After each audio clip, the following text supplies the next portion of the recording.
السلام علیکم دوستو۔ وہ اپنے دائیں گال کو جنبش دیتا اور لوگوں کو کائنات کی سیر کروا دیتا۔ دنیا کے سپر پاور کہلانے والے ممالک کے سربراہ اسے دیکھ کر تعظیم میں کھڑے ہو جاتے۔ یہ ذکر ہے گلیلیو کی وفات اور نیوٹن کی پیدائش کے 300 سال بعد جنم لینے والے عظیم ماہر فلکیات اور ریاضی دان اسٹیفن ولیم ہاکنگ کا، جسے اس کے تیز ترین دماغ کی بدولت آئنسٹائن کا جانشین کہا جاتا تھا۔ لیکن دوستو، اس دنیا میں عشق نامی ایک ایسی چیز بھی پائی جاتی ہے کہ جس نے دنیا کے تیز ترین دماغ کو بھی نہ بخشا۔ کائنات کے پوشیدہ رازوں کو بے دھڑک افشا کر دینے والا یہ شخص اپنی بیوی کی کارستانیاں دنیا بھر سے چھپاتا رہا۔ تو چلیے کچھ روشنی ڈالتے ہیں اس کی زندگی پر۔ اسٹیفن ہاکنگ 8 جنوری 1942 کو آکسفورڈ برطانیہ میں پیدا ہوا۔ ہاکنگ نے ابتدائی تعلیم سینٹ ایلبنس کے ایک اسکول سے حاصل کی۔ جب آئنسٹائن اس دنیا سے رخصت ہوا تو اس وقت اسٹیفن ہاکنگ 13 برس کا تھا۔ اسکول اور کالج کے مرحلوں سے گزرنے کے بعد اسٹیفن ہاکنگ اپنی صلاحیتوں کے جوہر دکھانے کیمبرج یونیورسٹی پہنچ گیا۔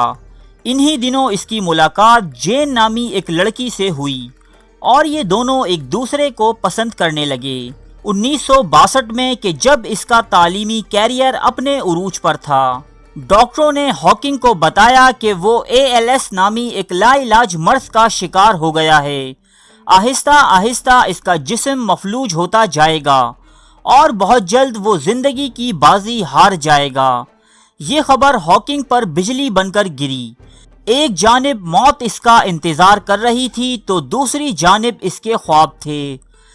ایسے میں جین نے اس کا ساتھ نہ چھوڑا اور یہ جانتے ہوئے کہ وہ صرف 2 سال کا مہمان ہے، اسٹیفن سے شادی کی۔ اس شادی نے اسٹیفن کو ایک نیا عزم و حوصلہ دیا اور وہ دوبارہ اپنے ریسرچ ورک میں مشغول ہو گیا۔ وقت کے ساتھ ساتھ اسٹیفن کی بیماری بڑھتی رہی، یہاں تک کہ وہ ویل چیئر پر منتقل ہو گیا۔ بیماری اور بڑھی تو اس کا کھانا پینا بھی بند ہو گیا۔ پھر اس کی گردن میں ایک سوراخ کیا گیا جس کے ذریعے اسے کھانا پہنچایا جاتا۔ اب اسٹیفن بات نہیں کر سکتا تھا۔ اس عرصے میں اسٹیفن ہاکنگ بلیک ہولز پر اپنی تھیوریز کے سبب کافی مشہور ہو چکا تھا، سو اس کے اظہار خیال کے لیے ایک اسپیچ سینتھیسائزر بنایا گیا جو اس کے دماغ میں بننے والے الفاظ کو پہلے کمپیوٹر اسکرین پر ظاہر کرتا، پھر آڈیو کی صورت میں نشر کر دیتا۔ اس سینتھیسائزر کی بدولت اسٹیفن ہاکنگ نے کئی مشہور زمانہ کتابیں لکھیں جن میں وقت کی مختصر تاریخ یعنی A Brief History of Time نہایت قابل ذکر ہے۔ ان تمام مشکل ترین حالات میں اس کی پہلی بیوی جین ہاکنگ نے اس کا بھرپور ساتھ دیا، جبکہ جین اسٹیفن ہاکنگ کے 3 بچوں کی ماں بھی تھی۔ 1980 کی دہائی میں جب اسٹیفن ہاکنگ بھرپور شہرت حاصل کر چکا تھا اور ایک کامیاب انسان تسلیم کیا جاتا تھا، اس کی زندگی میں ایلین میسن نامی ایک عورت آئی۔ یہ ڈیوڈ میسن نامی ایک انجینئر کی بیوی تھی جو اسٹیفن کا اسپیچ سینتھیسائزر بنانے والی ٹیم کا ایک رکن تھا۔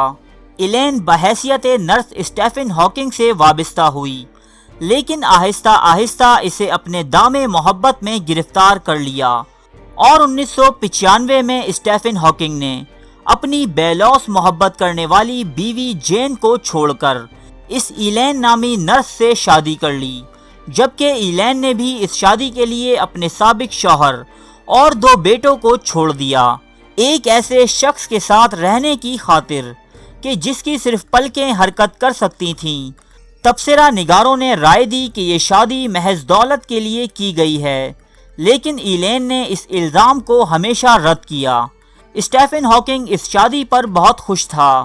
اس کا کہنا تھا کہ وہ جس عورت سے محبت کرتا تھا وہ اسے مل گئی ہے، لیکن اس شادی کے 11 سال بعد یعنی 2006 میں ان دونوں کا طلاق ہو گیا۔ یہ طلاق کیوں ہوا اس کے بارے میں اسٹیفن ہاکنگ کی جانب سے کوئی بات نہیں کی گئی۔ ظاہر سی بات ہے کہ اتنا بڑا شخص کہ جسے دنیا کا عظیم ترین دماغ کہا جاتا تھا اپنی گھریلو تلخیاں کیسے بیان کر سکتا تھا۔ لیکن اسٹیفن ہاکنگ کی دیکھ بھال کرنے والی کئی نرسز اور دیگر عملے کی جانب سے ایلین پر بہت ہی شرمناک الزامات لگائے گئے۔ ان الزامات کے مطابق ایلین اسٹیفن ہاکنگ پر شدید نفسیاتی و جسمانی تشدد کیا کرتی۔